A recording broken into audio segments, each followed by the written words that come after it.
Chapter 5 Vaidhi Bhakti is Eternal. Lahiri Mahashai had a residence in Shantipur. His two sons were both highly educated. The elder, Chandranath, who was 35 years old, was a zamindar and managed all the household affairs. He was also a scholar in medical science. Chandranath never underwent any hardship for the sake of spiritual progress, but he commanded tremendous respect in the Brahmana community. He employed servants, maids, doorkeepers and other workers, and he managed all the household affairs with comfort and prestige. From childhood, the younger son Devidas had studied the Shastras dealing with logic, Nyaya Shastra, and that presents the codes of religious ritual, Smriti Shastra. Across the road from the family residence, he opened a school dedicated to the study of the four Vedas and the four subjects, grammar, rhetoric, logic and philosophy. There he taught a group of 10 to 15 students and had the title Vidyaratna, Jewel of Learning. One day, a rumor circulated in Shantipur that Kalidas Lahari Mahashai had put on a dress of an ascetic and had become a Vaishnava. The news spread everywhere, at the bathing ghats, in the marketplace and on the streets. Someone said, "The old man has become senile. He was a man of ideal character for so long, but now he has gone mad." Someone else said, "What kind of disease is this? All kinds of happiness is there in his home. He is a Brahmana by birth, and his sons and family members are all obedient to him. What suffering could drive such a man to adopt the life of a mendicant?"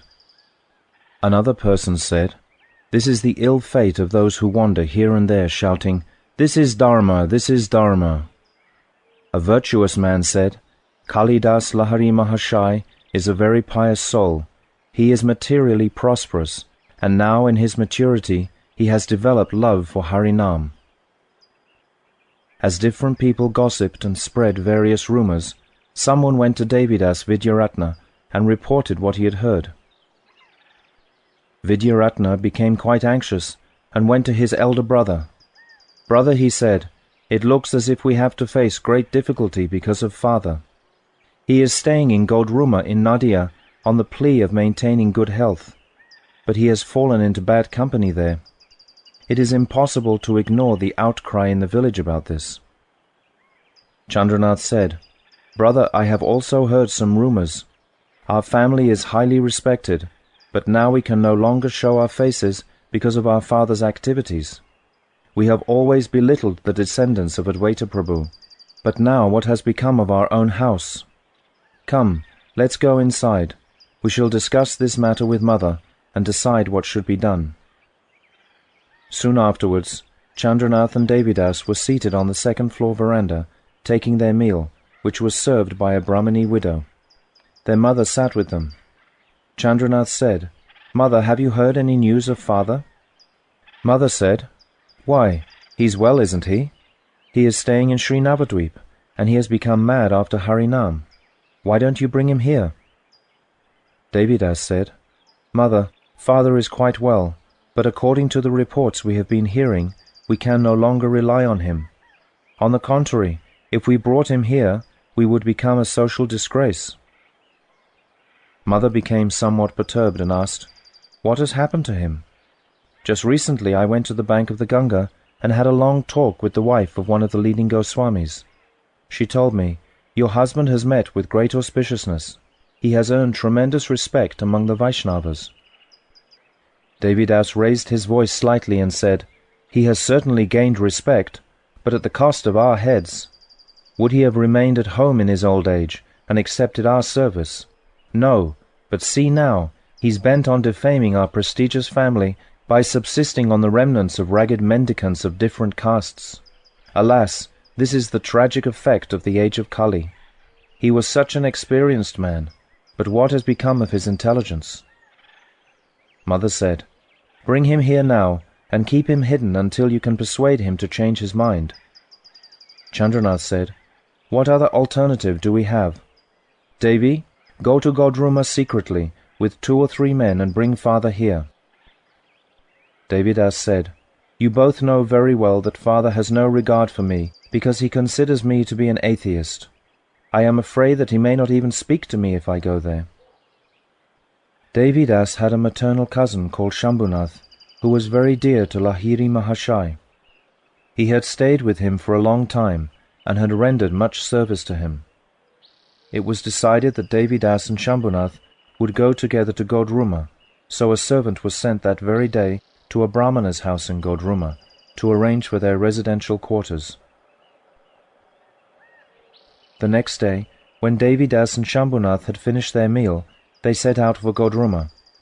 Having reached their appointed lodging, they got down from their palanquins and gave the bearers permission to depart. A Brahmana cook and 2 servants had arrived there in advance. At dusk, Devi Das and Shambhunath made their way towards Sri Pradyumna Kunja. On their arrival, they saw Lahiri Mahashai sitting on a mat of leaves on Surabhi terrace with his eyes closed. He was chanting Harinam on his Tulsi Mala, and his body was decorated in 12 places with tilak. Devi Das and Shambhunath slowly climbed up onto the terrace and offered pranam at his feet. On hearing footsteps, Lahiri Mahashai opened his eyes and was astonished to see the 2 men. "Shambhu," he exclaimed, "what brings you here? How are you?" "By your blessings we are quite well," they replied politely. "Will you take your meal here?" asked Lahiri Mahashai. "We have already arranged for a place to stay," they replied. "You need not worry about us." At that moment, loud chanting of Sri Hari's name was heard from Prem Das Babaji's Madhavi Malati Bawa. Vaishnav Das Babaji came out of his kutir and asked Lahiri Mahashai, why was there such a loud sound of Harinam from Paramahamsa Babaji's grove? Lahiri Mahashai and Vaishnav Das Babaji went ahead to investigate, and found many Vaishnavas circumambulating Babaji Mahashai and chanting Sri Hari's name. The 2 of them also joined in the assembly. Everyone offered Dandavat Pranam to Paramahamsa Babaji Maharaj and sat down on the terrace. Devi Das and Shambhunath were also seated on one side of the terrace, like crows in an assembly of swans. In the meantime, one of the Vaishnavas said, "We have come from Kantaka Nagara, Katwa. Our main purpose is to take darshan of Sri Navadvip Mayapur and to obtain the dust of the lotus feet of Paramahamsa Babaji Maharaj." Paramahamsa Babaji Maharaj felt embarrassed and said, "I am a great sinner. You have simply come to purify me." After a short time, it was discovered that these Vaishnavas were all expert at singing bhajans glorifying Sri Hari. Mridanga and kartels were brought at once, and a senior member of the assembly began to sing a bhajan from Prarthana. Shri Krishna Chaitanya Prabhu Nityananda Gadai Advaita Chandra Gaura Bhakta Vrinda Apara Karuna Sindhu Vaishnava Thakur Mohena Pamaradaya Karaha Prachur Jati Vidya Dana Jana Made Mata Jane Udara Karahe Nata Kripa Vitarane Kanaka Kamini Loba Pratishta Vashana Chadaiya Shoda More E Mora Pratana Name Ruche Jaiva-dharma Vaishnava Ulas Daya Kare Deha More Ohe Krishna Das Tomara Charana Chaya Eka Matra Ash Jivane Marane Matra Amara Baras. O Shri Krishna Chaitanya Chandra, O Prabhu Nityananda, O Gadadha, O Advaita Chandra, O Gaura's Bhaktas, O Vaishnava Thakur, you are a boundless ocean of mercy. Please bestow your profuse mercy on a sinful creature like me. O Master, please be merciful and deliver this person intoxicated with the pride of high birth, education, wealth and attachment to wife, children and family members. Please purify me of my lust for women and wealth, and the desire for prestige. This is my prayer. O servant of Sri Krishna, please be merciful, and give me a taste for Sri Nam and compassion for all jivas, and let me delight in the association of Vaishnavas. The shade of your lotus feet is my only hope, my sole refuge in life and in death. When this bhajan came to an end, the Vaishnavas sang a prayer composed by Kalidas Lahari Mahashai, which was charming and full of poetic sentiment. Miche maya vashe samsara sagare padiya chilama ami karuna kariya diyapada chaya amare tarila tumi tomara charane sampiyachi mata moraduka koradura jatira gorava kevala rorava vidyaseya vidya kala shodya emaya nitaye charane sampahe jauka java tomara kripaya amara jivaya spuraka yugala nama kahe kalidasa amara hridaye jaguka shri radha shama. I fell into the ocean of samsara and became enslaved in futile activities by the influence of Maya. You were merciful and delivered me by giving me the shade of your lotus feet. O Vaishnava Thakur, please hear me. I have surrendered my head at your feet. Please dispel my misery. Pride of caste is a terrible hell. Material learning is but an aspect of ignorance. Please purify me and deliver me to the feet of Nitai. Please extinguish my blazing agony. By your mercy, may the holy names of Sri Yugala appear on my tongue, and may Sri Radha Sham appear in my heart.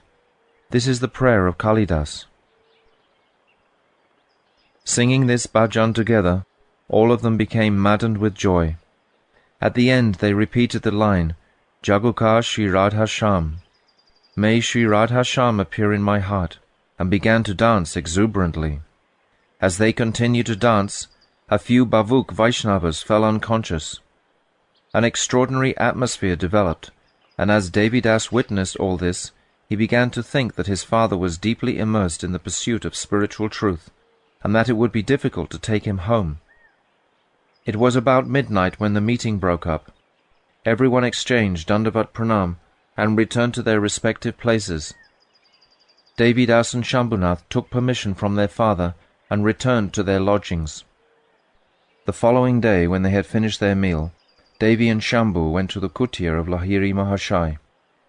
Devidas Vidyaratna offered pranam to Lahiri Mahashai and said, Dear father, I have one request to make to you. Please come and reside in our house at Shantipur. We will all be very happy to serve you at home. We can also arrange for a solitary kutir for you, if you give your permission. Lahiri Mahashai replied, It is a good idea, but I would not get the type of sadhusanga in Shantipur that I get here. Devi, you know the people of Shantipur. They are so godless and so fond of slandering others that a man can hardly be satisfied to live there. Granted, there are many brahmanas there, but their intelligence has become crooked by their association with shallow-minded materialists like the weavers. The people of Shantipur have three outstanding qualities: fine garments, grandiose words, and blasphemy of Vaishnavas. The descendants of Advaita Prabhu are suffering so much trouble there that they too have become almost inimical to Mahaprabhu because of negative association. You should therefore grant that I may stay here in Godruma. That is my desire. Devidas said, Dear father, what you say is true. But why must you have anything to do with the people of Shantipur? Stay in a solitary place, and spend your days cultivating your religious practices, such as Sandhya Vandana. A Brahmana's daily work is also his eternal religion, Nitya-dharma, and it is the duty of a great soul like yourself to be absorbed in that way. Becoming somewhat grave, Lahiri Mahashai said, My dear son, those days are no more. Now that I have lived for a few months in the association of sadhus, and have heard Sri Gurudev's instructions, my understanding has changed dramatically. I understand now that what you refer to as Nitya-dharma is really temporary dharma, Naimittika dharma. The only Nitya-dharma is Hari Bhakti. Sandhya Vandana and other such practices are in reality Naimittika dharma. Devidas said, Father, I have never seen or heard of such an explanation in any Shastra. Is Sandhya Vandana not Hari Bhajan? If it is Hari Bhajan, then it is also Nitya Dharma. Is there any difference between Sandhya Vandana and the practices that constitute Vaidhi Bhakti, such as Shravan and Kirtanam? Lahiri Mahashai said, the Sandhya Vandana that is included in Karma Kanda is significantly different from Vaidhi Bhakti. Sandhya Vandana and other such activities are performed in the Karma Kanda system in order to obtain liberation. However, activities of Hari Bhajan, such as Shravan and Kirtan, have no ulterior motive. The Shastras describe the results of hearing, chanting, and other limbs of Vaidhi Bhakti, but this is just to interest people who would otherwise not be inclined to perform those activities. The worship of Sri Hari has no fruit other than the service of Sri Hari. The principal fruit of the practice of Vaidhi Bhakti is to bring about the awakening of Prem in Hari Bhajan. Devidas. Then you do admit that the divisions, angas, of Hari Bhajan have some secondary results. Lahiri. Yes, but the results depend on the different types of practitioner, sadhak. The Vaishnavas perform sadhan bhakti for the sole purpose of coming to the perfectional stage of devotion known as siddha bhakti. When non-Vaishnavas perform the very same divisions, angas of bhakti, they have two principal motives: the desire for material enjoyment, bhoga, and the desire for liberation, moksha. Externally, there is no apparent difference between the sadhan practices of the Vaishnavas and those of non-Vaishnavas, but there is a fundamental difference in motivation. When one worships Krishna through the path of karma, the mind is purified, and one may obtain material fruits, freedom from disease or liberation. But the same worship of Krishna through the path of bhakti produces only prem for Krishna Nam. When karmis, those who follow the path of karma, observe Ekadasi, it eradicates their sins, whereas when bhaktas observe Ekadasi, it enhances their Hari Bhakti. Just see what a world of difference there is. The difference between sadhan performed as an aspect of karma and sadhan performed as an aspect of bhakti is clear, but it is very subtle, and only one who has Bhagavan's mercy may know it. The bhaktas obtain the primary result, whereas the karmis are caught up in the secondary results, which may be broadly divided into two categories, namely bhukti, material sense enjoyment, and mukti, liberation. Devidas. Then why do the Shastras extol the virtues of the secondary results? Lahiri.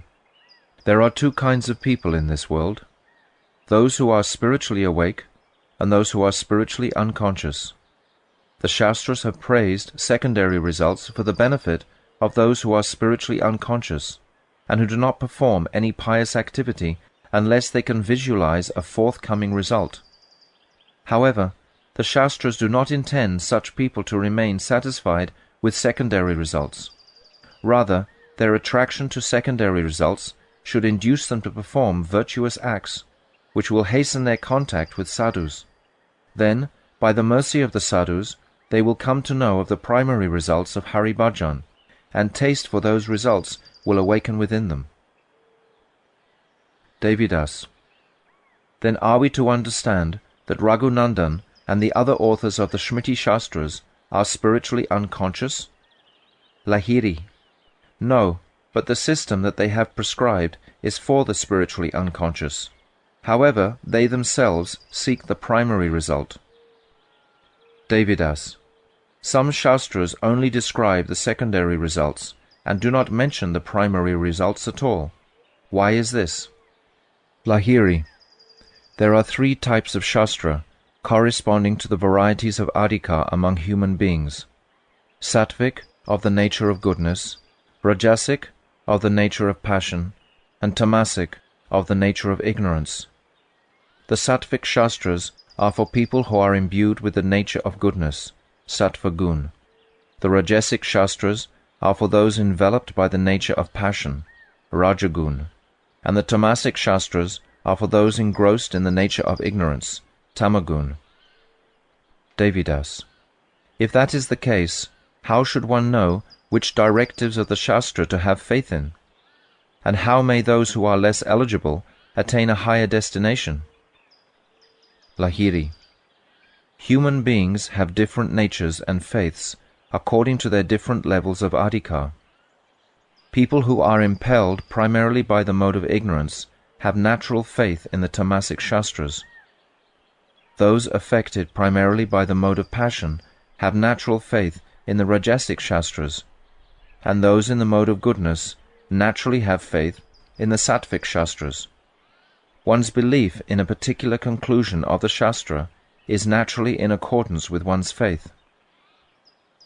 As one faithfully carries out the duties for which one has the adhikar, he may come into contact with sadhus and develop a higher adhikar through their association.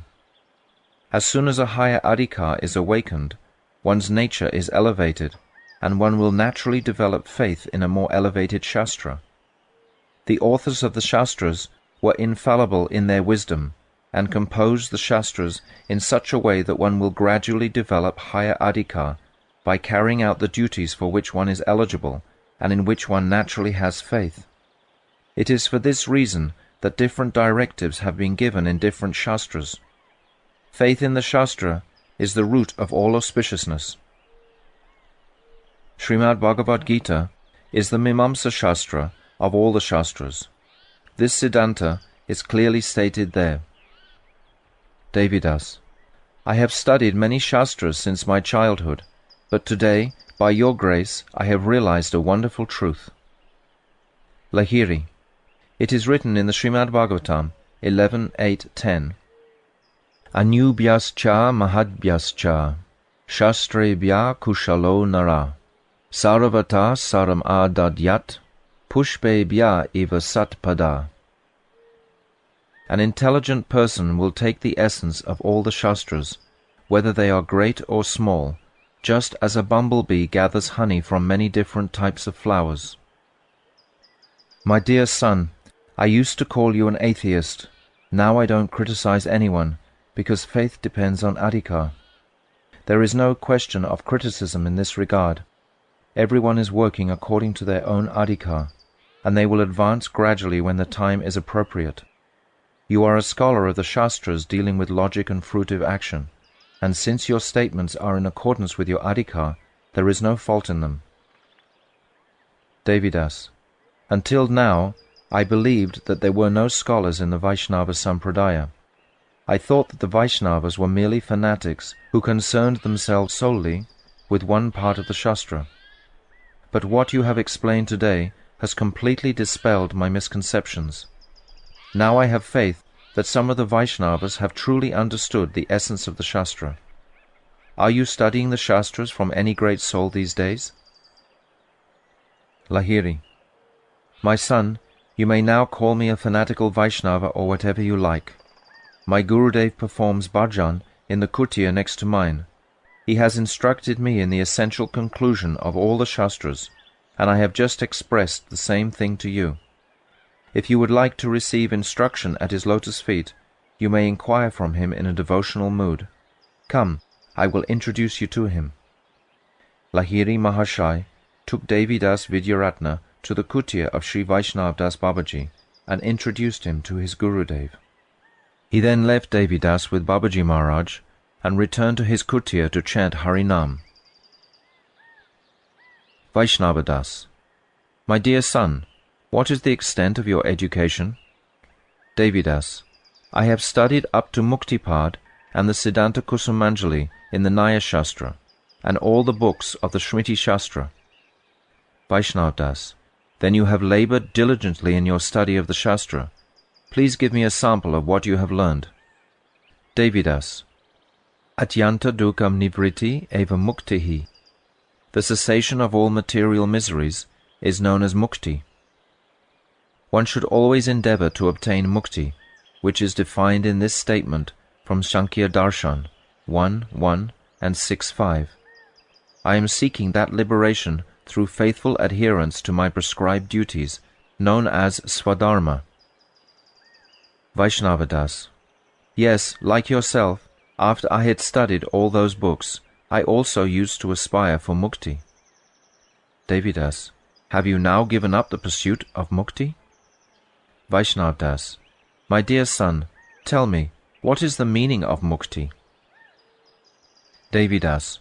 According to the Nyaya Shastra, the Jiva and Brahman are eternally distinct from each other, so it is not clear from the point of view of Nyaya how the cessation of all miseries can take place. According to the Vedanta, however, mukti refers to the attainment of non-differentiated Brahman, or in other words, the Jiva's attainment of the state of oneness with Brahman. This is clear from one point of view. Vaishnavadas. My dear son, I have studied Shankara's Vedanta commentary for 15 years, and I also remained a sannyasi for several years. I endeavored strenuously to attain mukti. I spent a long time deeply meditating upon what Shankara considered to be the four principal statements of the Shruti, Mahavakyas. Finally, I understood that the religious system that Shankara advocated was newly fashioned, so I gave it up. Devidas.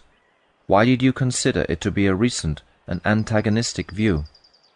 Vaishnavdas.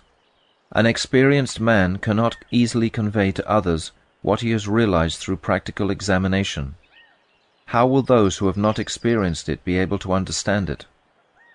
Devidas could see that Vaishnavdas was a learned scholar, and that he was straightforward and deeply realized. Devidas had not studied Vedanta, and he began to think that he could do so if Vaishnavdas were merciful to him. So he inquired, Am I fit to study Vedanta? Vaishnavdas. With the level of competence that you have achieved in the Sanskrit language, you can easily learn Vedanta if you get a qualified instructor. Devidas. If you will kindly teach me, I will study under you. Vaishnavdas. The fact is that I am a servant of the Vaishnavas. There is nothing for me besides this. Paramahamsa Babaji Maharaj has mercifully instructed me to chant Harinam constantly, and I am doing just that. I have so little time. Besides, Jagat Guru Sri Rupa Goswami has specifically forbidden the Vaishnavas to read or hear Shankara's Sarikyabhasya commentary on Vedanta, so I no longer read it myself or teach it to others. However, Sri Sachinandan, who is the original preceptor of the entire world, explained the true commentary on Vedanta Sutra to Sri Sarvabhauma. Many Vaishnavas still have handwritten copies of that commentary. If you want to study it, you can make a copy, and I can help you understand it. You may ask for a copy from the house of Srimad Kavi Kanapur, in the village of Kanchanapalli. Devidas. I will try. You are a great scholar of Vedanta. Please tell me frankly, will I be able to ascertain the true meaning of Vedanta by studying the Vaishnava commentary? Vaishnavdas. I have studied and taught the commentary of Shankara, and I have also studied Sri Ramanuja's Sri Bhasya and other commentaries as well.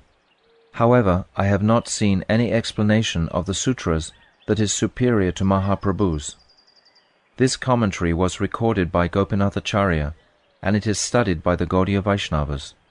There can be no doctrinal dispute in Bhagavan's own explanation of the sutras, for his commentary accurately represents the full import of the Upanishads.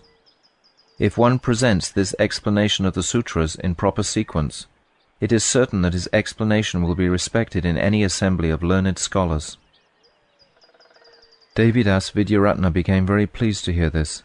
He faithfully offered Dandavat Pranam to Sri Vaishnavdas Babaji and returned to his father's kutia, where he related to his father what he had heard. Lahiri Mahashai was delighted and replied, Devi, you have acquired a great deal of education, but now you can try to attain the highest destination, which is the ultimate benefit for all living beings. Devidas. Actually, my sole purpose in coming was to take you home. Please return to our house just once, and everyone will become satisfied. Mother is particularly anxious to have darshan of your feet once more. Lahiri. I have taken shelter of the lotus feet of the Vaishnavas, and I have pledged that I will never enter any house that is opposed to bhakti. First you will have to become Vaishnavas, and then you can take me home. Devidas. Father, how can you say that?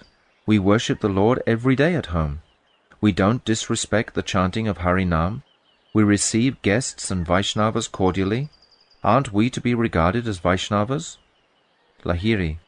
Your activities are very similar to those of the Vaishnavas, but you are not actually Vaishnavas. Devidas. Then how can one become a Vaishnava? Lahiri. You can become a Vaishnava by giving up your temporary Naimittika duties and adopting your eternal spiritual Nitya-dharma. Devidas. I have one doubt that I would ask you to resolve decisively. The activities of the Vaishnavas consist of Shravanam, Kirtanam, Smaranam, Padasevanam, Archanam, Vandanam, Dasyam, Sakyam, and Atmanivedanam, and they are significantly connected with matter. So why aren't they also referred to as temporary, Naimittika?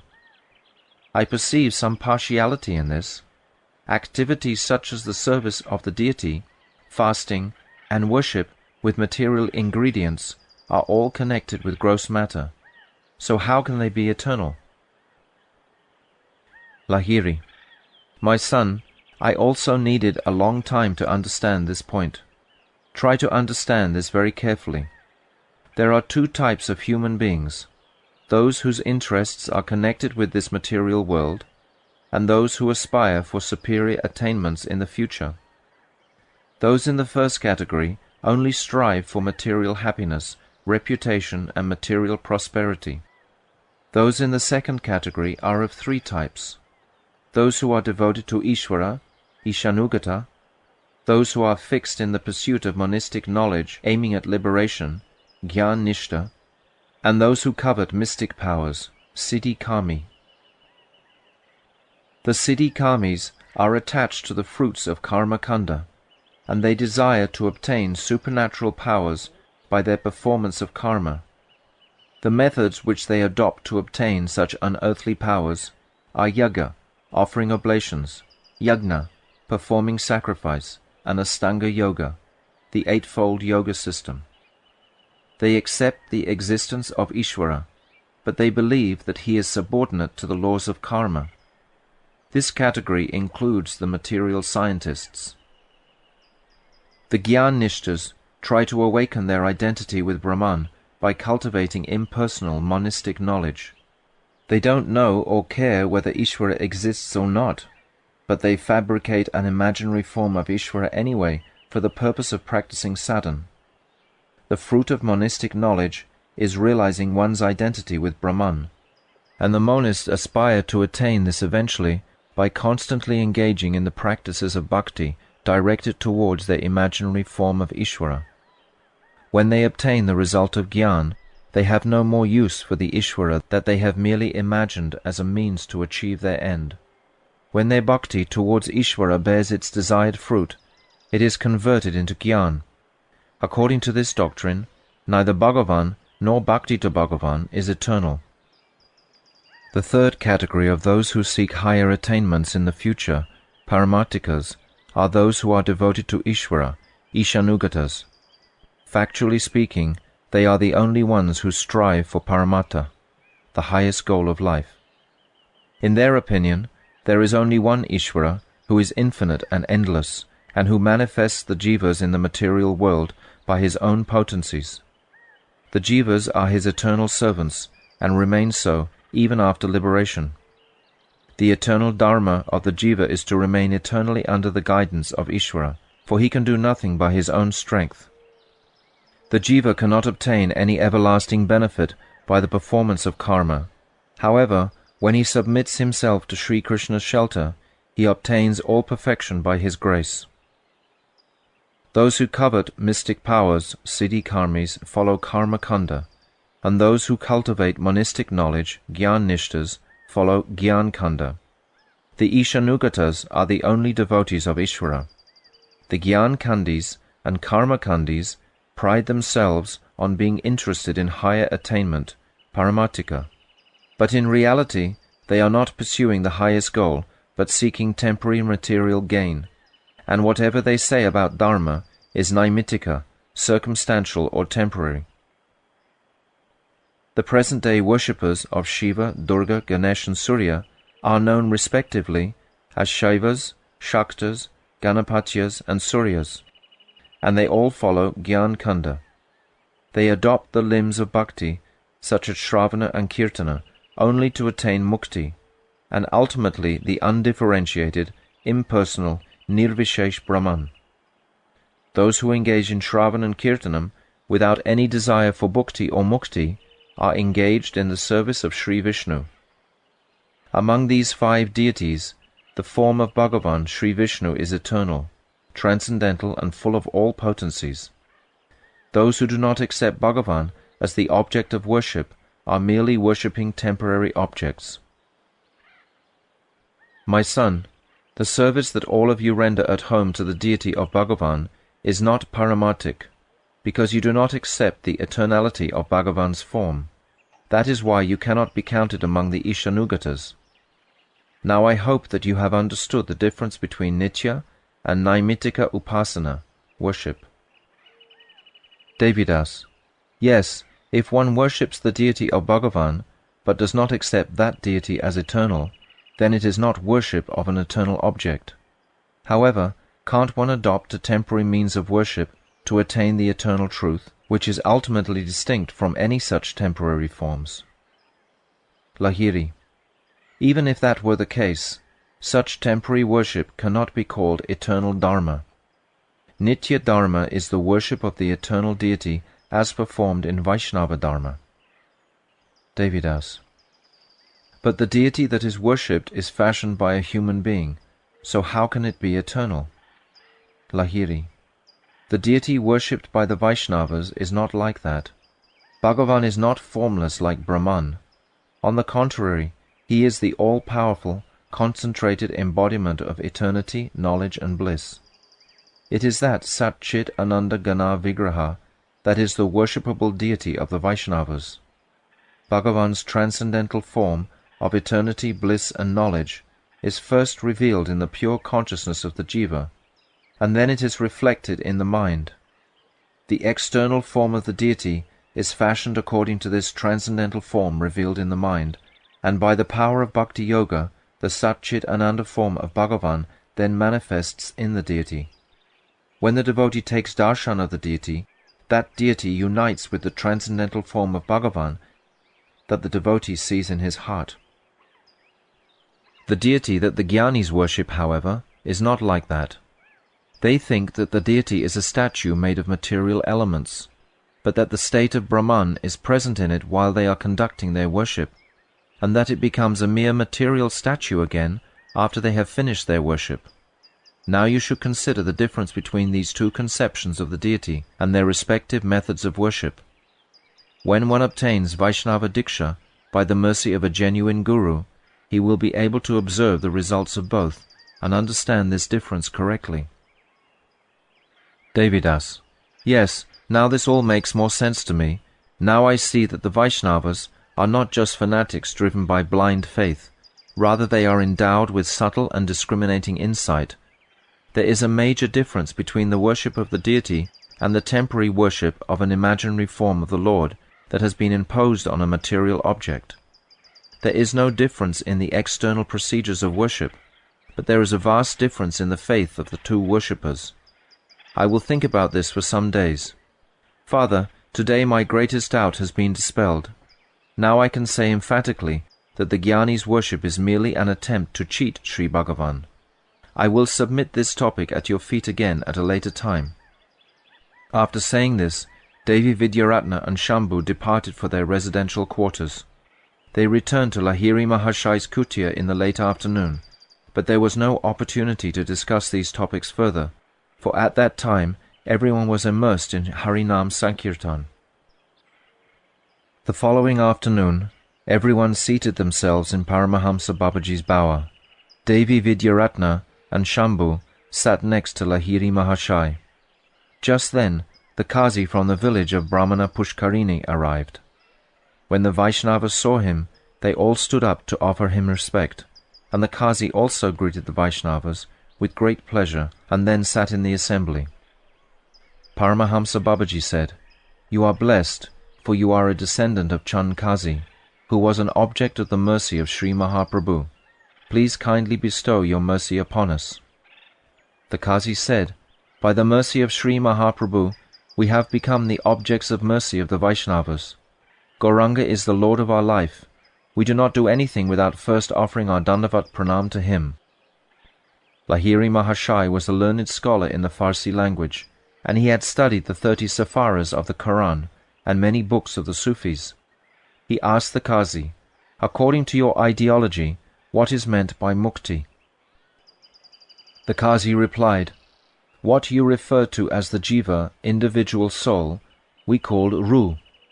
This ruh is found in 2 conditions, ruh mujarrad, the conscious or liberated soul, and ruh tarkibi, the conditioned soul. What you refer to as spirit, chit, we call mujarrad, and what you refer to as matter, achid, we call jism. Mujarrad is beyond the limitations of time and space, whereas jism is subordinate to time and space. The conditioned soul, ruh tarkibi, or Bada Jiva, has a material mind and is full of ignorance. The liberated souls, ruh mujarrad, are pure and aloof from all these contaminations, and they reside in the spiritual abode, which is known as Alam al-Mashal.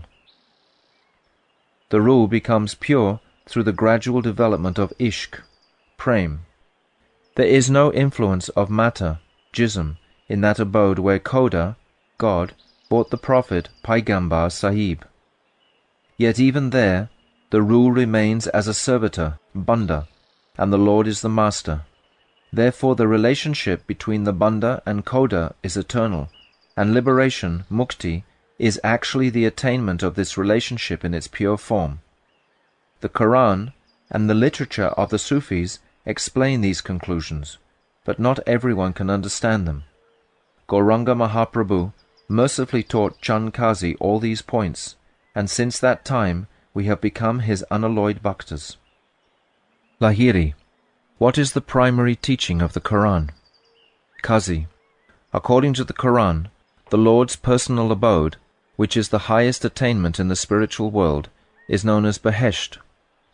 It is a fact that there is no formal worship there, yet life itself is worship. The residents of that abode are immersed in transcendental bliss through seeing the Lord. This is the very same teaching that has been presented by Sri Gauranga Dev. Lahiri, does the Quran accept that the Lord has a transcendental form? Qazi, the Quran states that the Lord has no form, but Sri Gauranga Dev told Chand Qazi that this teaching of the Quran means that the Lord cannot have a material form. It does not preclude the existence of his pure spiritual form. Paigambar Sahib saw the divine loving form of the Lord in accordance with his level of eligibility. The transcendental moods and sentiments that are characteristics of the other rasas remain hidden from him. Lahiri, what is the opinion of the Sufis in this regard? Qazi, they adhere to the doctrine of Ana al-Haq, which means I am Khoda. The Sufi doctrine of Islam is exactly the same as the Advaitavad doctrine. Lahiri, are you a Sufi? Qazi, no, we are unadulterated devotees. Gauranga is our very life. The discussion went on for a long time, and finally Qazi Sahib offered his respects to the Vaishnavas and departed. Harinam Sankirtan followed, after which the assembly dispersed. Thus ends the 5th chapter of Jaiva-dharma, entitled Vaidhi Bhakti is Eternal.